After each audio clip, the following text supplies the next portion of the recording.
Have you ever felt stuck playing a role that just doesn't align with your true self, wondering how to break free and pursue your passions? Well, today I have two guests who have made brave leaps to follow their dreams. Heather Vickery went through a major life transition and helps others to belong to themselves and live authentically. And abstract artist Theresa Raines brings her visions to life through bold, energetic paintings. We're going to dive deep and at making bold moves and embracing self-expression right here on the Business Breakout.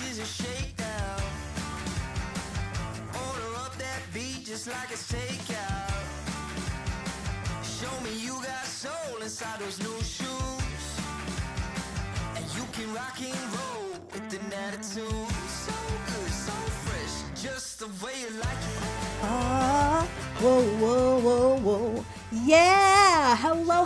You know, pursuing self-expression and reaching for your passions often requires courage and intentional steps outside of our comfort zone, but the rewards of living authentically can be immense. So before I go any further, hi there.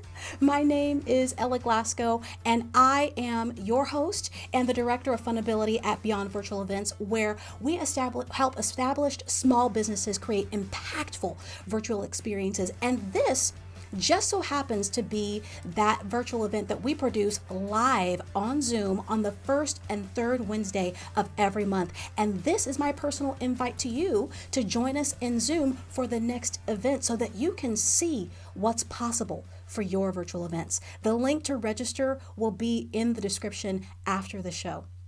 But, you know, here we are, fresh at the beginning of the new year, and I know that you have got some resolutions on your mind, and today's guests are definitely going to inspire you and help you keep those resolutions going past the end of this week, okay?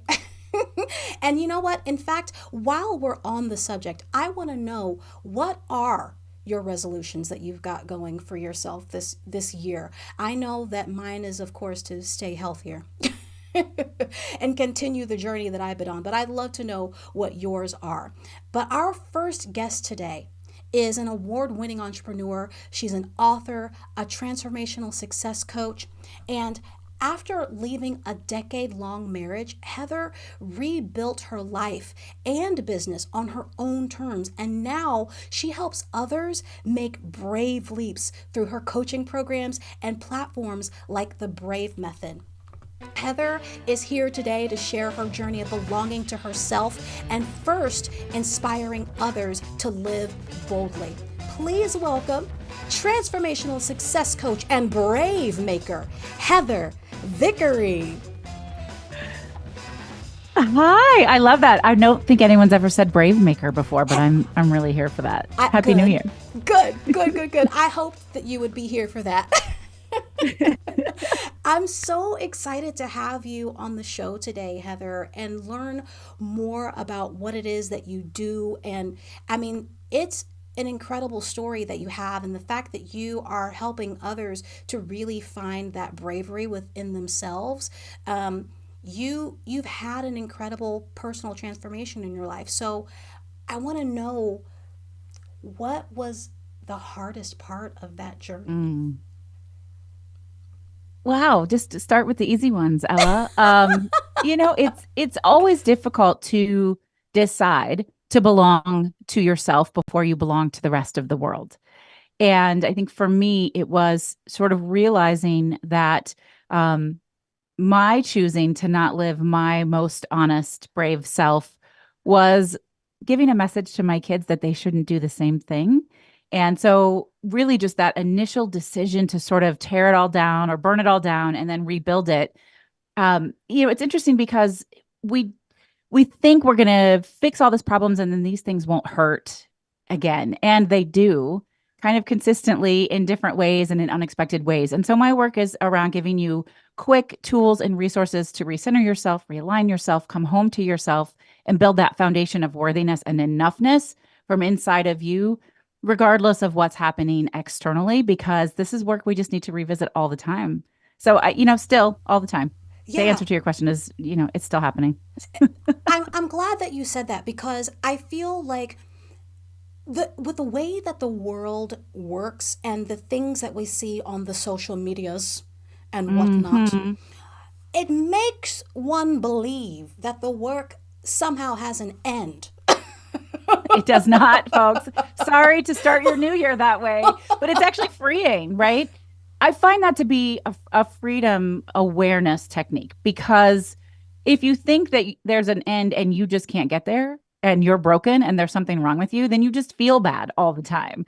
But if you realize this is just an ever evolving process because change is the only constant and you can reassess and check in with yourself and set those boundaries and do the things that bring you joy repeatedly, that to me is a beautiful form of freedom, which happens to be my word of the year, freedom. Oh, I love that your word of the year is freedom. I'm still working on my word of the year.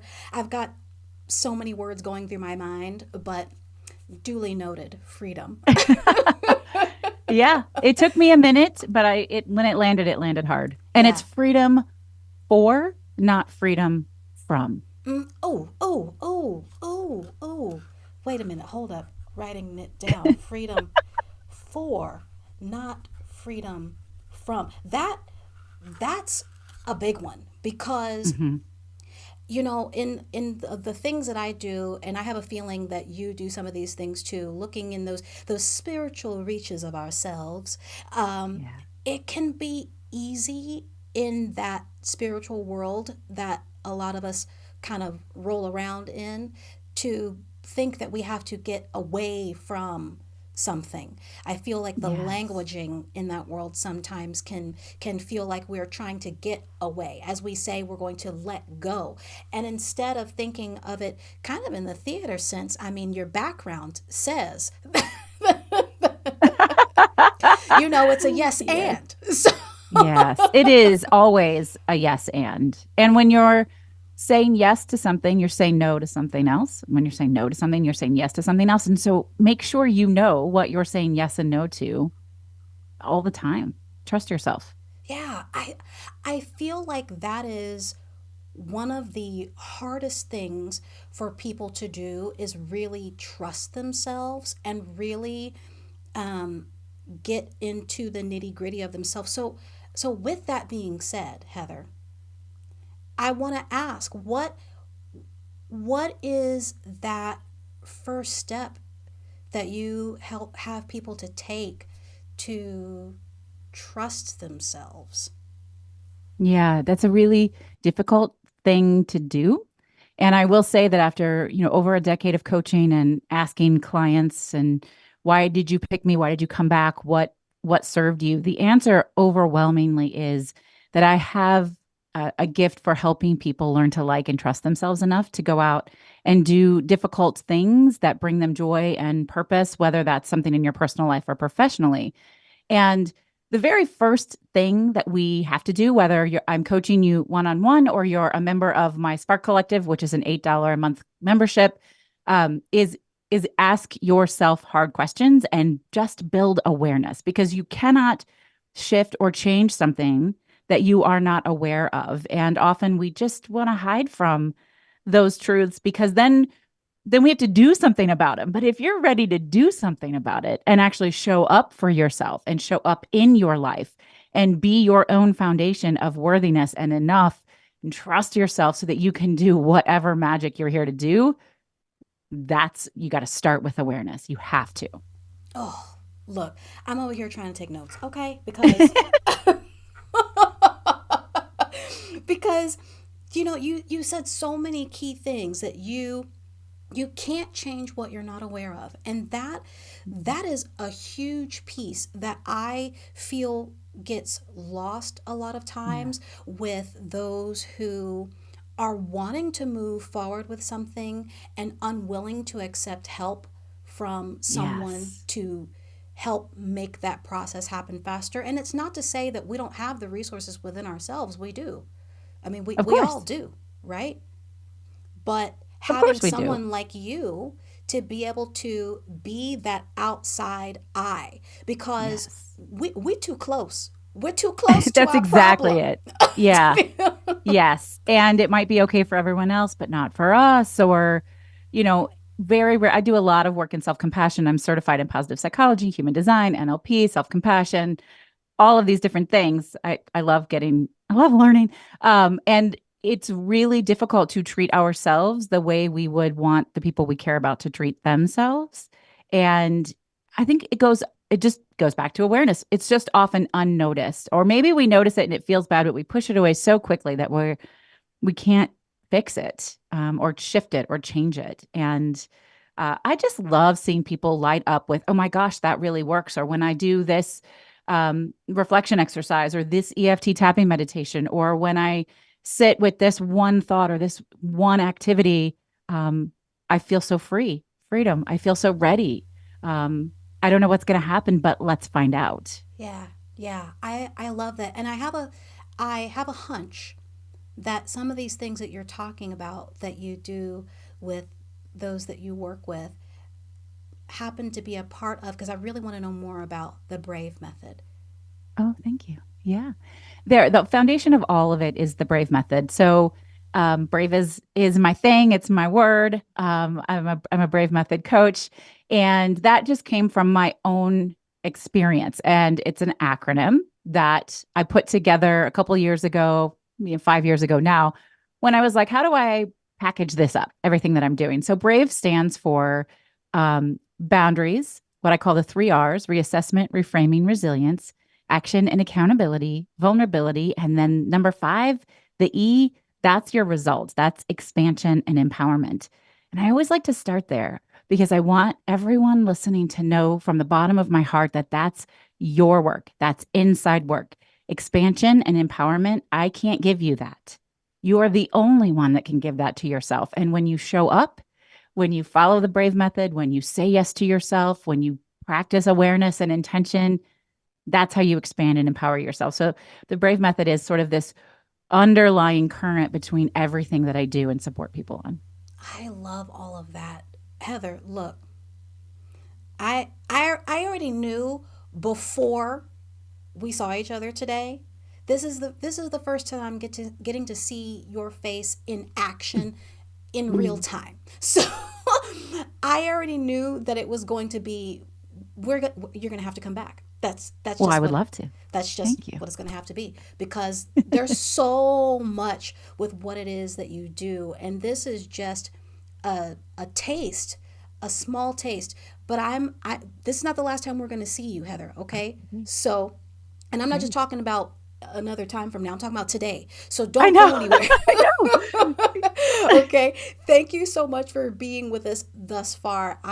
The notes, the notes, y'all, they're here because look, this stuff is deep, and especially at the beginning of the new year, I hope that you are hearing what Heather was putting down when it comes to your ability to be brave and expand inside of who you are and not care about the rules that other people have put before us. And I hope that you are being encouraged today to be able to be the brave person throughout the rest of the entire year. And speaking of bravery, my next guest on the Next Level stage today, she is an artist who blends athleticism with art. I want you to just take a look at the art of muralist, abstract artist, Theresa Raines.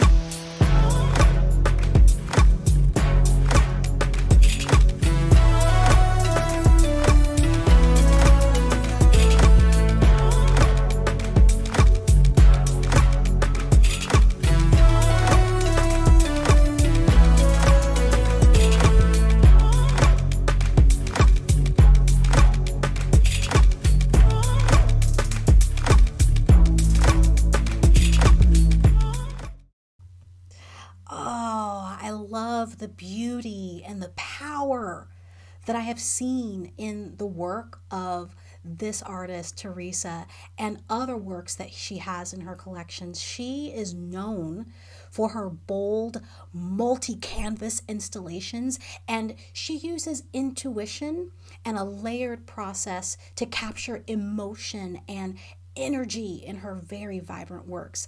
And she began publicly displaying her art in high school and has gone on to complete numerous commissions. And she is here today to share her passion for painting and taking small steps to follow her creative dreams. Please welcome to the show, Theresa Raines. How you Hey, doing? doing great. Thanks for having me, Ella. I'm so glad that you are here. Thank you so much for being here today. You and I have had the opportunity to be connected on LinkedIn for quite some time now, and I know a little bit about you, but I would love to know my audience to know more about you and what it is that you do. So I want to know, what is it that drew you specifically to abstract art versus any other style of art? Sure. So with abstract art, there's no wrong. It just is. And that is really liberating. I didn't want to kind of go back to what Heather was talking about with rules. I don't like having to follow rules. I don't even want to know the rules. I don't want to know if I'm breaking rules. I just want to have a good time while I'm making art. So that's abstract means no judgment. I like no judgment. When I was a kid, when I see your work, look, I wasn't anywhere near as where you are, but I had dreams, I had visions. I wanted to be a Disney animator, but the thing that I was drawn to the most was for the very reason that you said, no rules in abstract art. I could put whatever shape, color I wanted onto the page, and no one could tell me it was wrong. And I love that. But I have noticed something with your art. While it is abstract, there is purpose in what it is that you do. Can you talk a little bit more about some of the work? I've seen some work specifically. There's one on Instagram right now that is so incredible. It's this hinged door that on one side is, I think it's before purpose, and then the other side are like what you can do about it or something like that. Do you know which one I'm talking about? Oh, I have a few hinges. So I just put another hinged piece behind me. This is Yeah. actually like 16 feet tall, and it's got a heart right where I'm standing. And this is called my backyard. And there's a tree coming up here, and it's just about how love lives in my backyard. Like it's my family, it's where I'm at home. But I do display a lot of my works on hinges because that way they can stand up on their own without having a wall, and I can work on them that way. See, look, did you hear what she just said? I mean, I think the hinged art is really really cool, but it's on purpose. It's functionality. It's for a reason. It's because look, I don't have to hold it. It's on a, it's simpler. Yeah. How did you? So did you invent hinged art? Like, where did you come across hinged? Like putting it on a I actually hinge? made it up for a recent Meet the Artist event that I had where I didn't have enough walls or I couldn't hang stuff on the walls there. And so I needed a way for them to stand up on their own. And because they are 5 feet tall, 4 feet tall, they can, as long as they have those right angles, so if it's a triangle or a square, it'll work. How smart, how inventive and innovative. I love that. I mean, besides the fact that it looks really cool, but it serves function and purpose. I love that as well about it. So I want to know you've been painting for a long time, and well, maybe not that long because I'm sure you just graduated high school yesterday. So I wish. So I did start in high school. This is my first mural behind me. You can't really see too much of it there, but it's a carnation. And back then, this is when you could pay $1 to get your friends carnations for Valentine's Day. Well, I wanted everybody to have a life-size carnation, so I painted one on the wall for everybody. And so that was my first mural. But then after that, my next one was submitting something for a background contest at work. And this one, I got like a $50 Amazon gift card. And after I did this, work came to me and said, well, can you do some other stuff for us? Can you do some big art? And I said, sure. How much space do I have? Well, they gave me a 30-foot wall and told me I couldn't paint on the wall because they wanted to take it to their new headquarters. And so I painted this tree, and this is the first layer. So I'm going to show you the build here. It keeps going and getting bigger. And now it is installed at my place of work. So it's actually my company that commissioned this piece. And this is what I use as my background for my demos in my day job. So it looks like I'm sitting in the office, but I have my own art behind me. That is incredible. I love that. And I can imagine that as you have painted over the years that things have evolved a lot.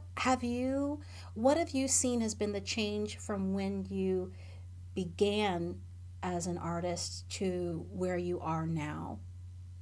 Well, I mean, at first with that one that I submitted for the background contest, it was starting small and then realizing I could go big. And so heck, why not go really big? Let's go 16 feet. Let's break the glass ceiling here and go 2 stories tall with my murals and keep it large. And then telling a story with the mural. And so this is a story of a company's growth using their corporate colors. And the sun there gets bigger as you go from the bottom left to the top right. So it's telling the story of growth over 7 years and the diversification of the portfolio. So not just selling the clients the sun, but also the moon and the stars and harnessing the wind in a perpetual motion machine, which is what that top flower is. So I love doing stuff with corporate colors and their corporate stories. Yes, I love that. And I can't remember if you and I talked about one of the clients that I worked with that had that we did some art for them. Had I known you at that time, I would have. We had a good artist that we commissioned that it took a long time to find, but it would have been so much easier if I could have just called you. Next time. Next time. Oh, wow. Thank you so much for showing us your art today and bringing us into where you are with what you're doing with your things right now. And don't go anywhere because we're not done with you yet. Okay. Okay.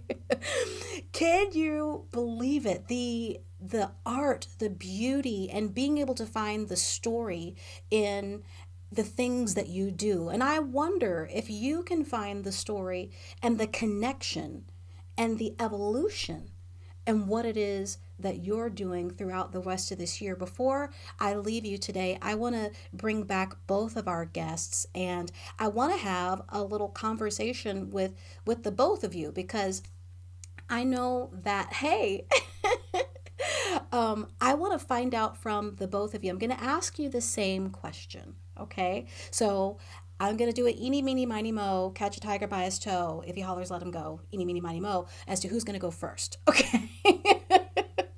But here's the question. When it comes to what it is that you do, what do you find has been the hardest rule to break? When it comes to what it is that you do, and I'm asking Heather and Teresa, but I'm asking you watching us as well. When it comes to what it is that you do, what has been the hardest rule for you to break? So, Teresa, I'm going to go to you first. What's been the hardest rule for you to break? I don't have a problem breaking rules. In fact, I don't like rules at all. And so I don't want to know what they are for art in particular, but otherwise as well. So I guess I don't have any problems breaking them. Well, that's awesome. And when I hear your answer, you make me think of my son, who is currently 8 years old and is heaven bent on doing things his very own way. Thank you, Stephanie. It is a juicy question. Stephanie's saying it's a juicy question for sure. It is. It really is a juicy question. So, but when I hear you Teresa, and I hear what it is that you're saying, that you've never had a problem with rules. We know that that's not everyone, right? Yeah. Not everyone has had a problem with rules. But what I'm saying about my son is that you're giving me hope that is he's going to be okay. As challenging as it can be sometimes to raise our children up in the right way in the world, or in the way that we feel that they should go, helping it to be okay, at least at home, and then as he goes into the world, to play by his own rules, still trying to encourage that in him without, because I don't want to break his soul, you know? You won't break my soul. Okay. Heather. You're fun. I want to hang out. Yeah. Thank you.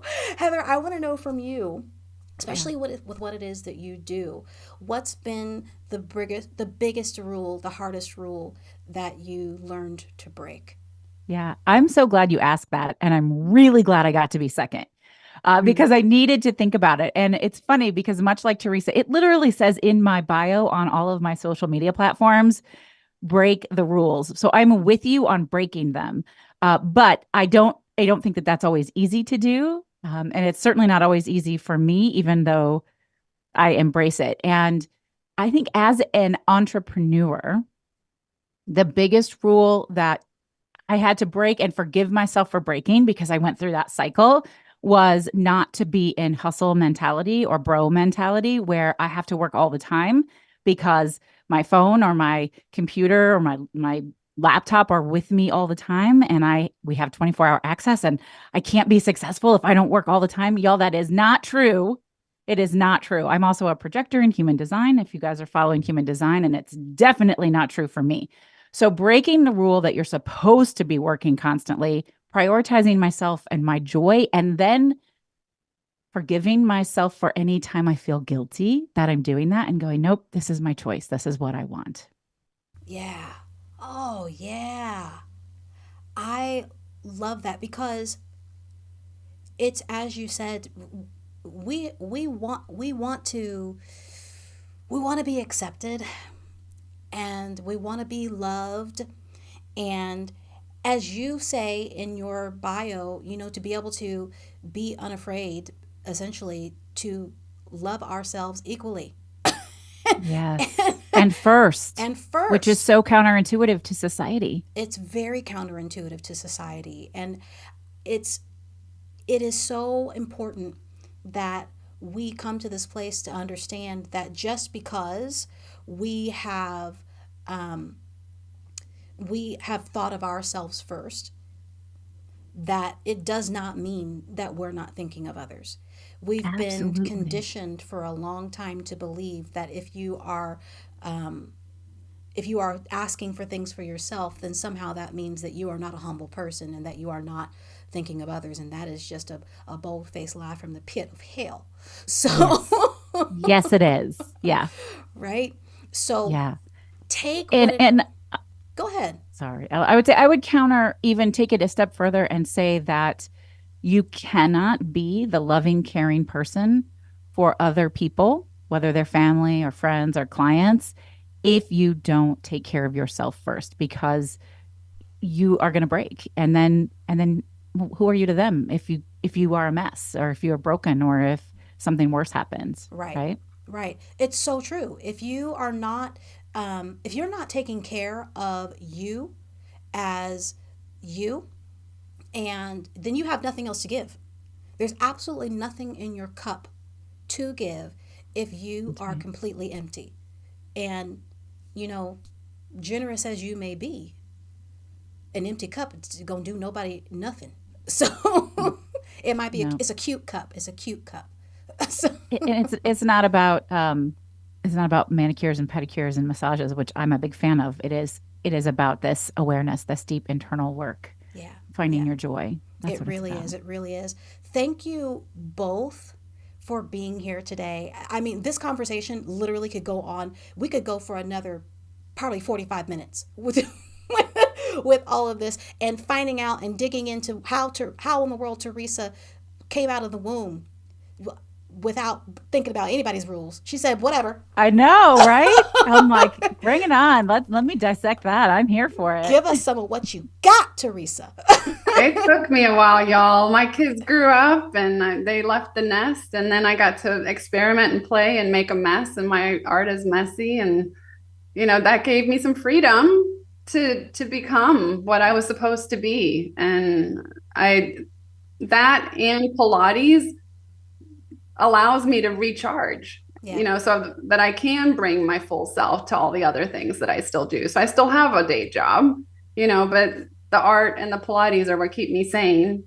I love it. And your art is absolutely gorgeous. Absolutely gorgeous. Thank you So so much, beautiful. ladies, for being here with me today. I really appreciate the both of you. Thank you so much. Thank you. It has been an incredible episode, another incredible episode of the Business Breakout. And I want to let you know before I go, at Beyond Virtual Events, it's not just about hosting events, it's about crafting experiences with purpose, as you've heard us talking about today. And an event is really, an event for you is really a stepping stone, at transforming a single moment into a cascade of marketing opportunities for your business. And with us, it's not just about going live. It's about creating a lasting impact that extends far beyond the event itself. So if you are looking to elevate your virtual presence and turn your next event into a powerhouse of ongoing engagement without tech headache, then I'm here to help you make that happen. So until next time, I want you to keep making bold moves and moving forward. And remember that everything you do can go far beyond. We'll see you next time.